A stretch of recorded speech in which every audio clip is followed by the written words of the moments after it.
तुम्हारी आस्था ही इतनी ज़्यादा है मेरे ऊपर ना कि तुम्हारे सारे काम धीरे धीरे करके बनते चले जाते हैं। मुझे पता है कि तुम्हें अपने किसी बेहद करीबी इंसान के पिछले किए कराए चीज़ों के बारे में जानकारी प्राप्त हुई है, और जब भी ऐसी चीज़ें मालूम होती हैं ना तो दुख बहुत होता है। दुख होना बहुत निश्चित स्वभाव है जब किसी अपने के बारे में कुछ ऐसा पता चलता है तो। लेकिन वर्तमान के समय में तुम्हें सूझबूझ से काम लेना है। अगर तुम एक बार सामने से बात कर लोगे ना तो फिर रिश्ता वो नहीं रह जाएगा जो रिश्ता अभी है, और फिर बाकी का जितना जीवन रहेगा ना, जब भी साथ में रहोगे तो बस समय काटोगे। मेरा ये नहीं कहना है तुमसे कि तुम कभी बात ही मत करना, तुम कभी पूछना मत, लेकिन कोई भी सवाल जवाब करने से पहले तुम तैयार हो जाना। जितना हाँ सुनने के लिए तैयार हो, उतना ना सुनने के लिए भी जब तुम्हारा मन तैयार हो जाए तभी सवाल जवाब करना। साल भर 2 साल भर का समय लो, थोड़ा अपने मन को तैयार करो, उसके बाद देखना अपने आप तुम हर चीज़ सुनने के लिए जब तैयार हो जाओगे ना तो सब कुछ सही हो जाएगा। और तुमने मुझ पर भरोसा रखा है, आगे भी भरोसा रखना।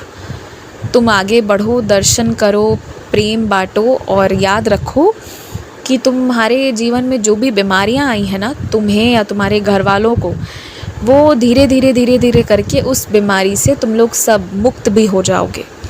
तुम्हें चिंता नहीं करना है। अगर आज को तुम्हें ये कह दिया गया है ना कि ये बीमारी तुम्हारे जीवन भर रहेगी, तो भी आज मैं तुमसे कहता हूँ, मेरी उदी की ऐसी महिमा होगी, ऐसी कृपा रहेगी तुम सब पर कि तुम अपने आप अपने ही जीवन में चमत्कार होते देखोगे कि तुम्हें ही डॉक्टर दवाइयाँ खाना बंद करवाएंगे, कहेंगे कि तुम पूरी तरह ठीक हो गए हो। आश्चर्य होगा सभी को, और आश्चर्यजनक लीला होगी तुम्हारे जीवन में। तुम जैसे भरोसा रखते आए हो, तुम केवल वैसे ही भरोसा रखो। यूँ तो पशुओं पर सवार होना, चित्र खिंचवाना और वैसी यात्राएं करना बहुत मनमोहक होता है, बहुत अच्छा लगता है, और कभी कभी ये चीज़ें कर लेने से इंसान को हर एक तरह का अनुभव मिलता है। लेकिन रोज़मर्रा के जीवन में कभी किसी पशु को जो बता नहीं सकता कि उसका मन है या नहीं, कि वो उतना भार उठा पाएगा कि नहीं, तो उस तरह से पशुओं से ज़बरदस्ती करना ये सही नहीं है।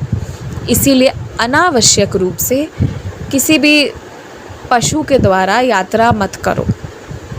उनका सहयोग, उनका साथ तभी लो जब बहुत आवश्यक हो, या साल में 1-2 बार तुम ऐसा कर रहे हो थोड़ी देर के लिए, उन्हें पीड़ा नहीं पहुंचा रहे हो, उनके लिए खाने का व्यवस्था कर दे रहे हो, कुछ उनके लिए कर दे रहे हो इस तरह से, तो तुम ऐसा अनुभव कर सकते हो। परंतु रोज़ रोज़ में ये चीज़ नहीं होनी चाहिए। और जितना प्रेम, जितनी कद्र इंसानों की है, उतनी ही कद्र तुम पशुओं की, पक्षियों की भी किया करो। जो भी लोग तुम्हारे साथ दुर्व्यवहार कर रहे हैं, तुमसे झूठे बर्तन उठवाते हैं, तुमसे झूठी चीज़ें खाने को विवश करते हैं, तुम्हें गंदे तरह से रहने को कहते हैं, या तुम्हारे साथ दुर्व्यवहार कर रहे हैं, तुम्हें मानसिक रूप से तंग कर रहे हैं ना, देखो उन्हें ना उनके किए की सज़ा बहुत ज़ोरदार मिलेगी।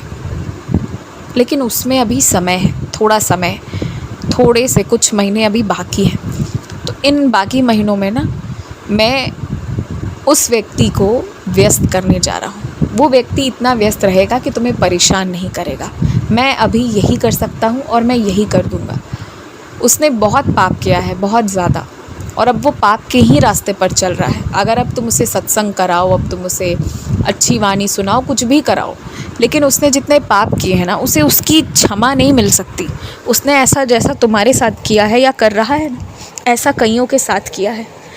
और जब किसी को बहुत गंदगी में रहने को कहा जाए, बहुत ज़्यादा तंग किया जाए ना, तो वो इंसान मानसिक रूप से विकृत भी हो सकता है, जो उस व्यक्ति ने औरों के साथ प्रयोग किया है।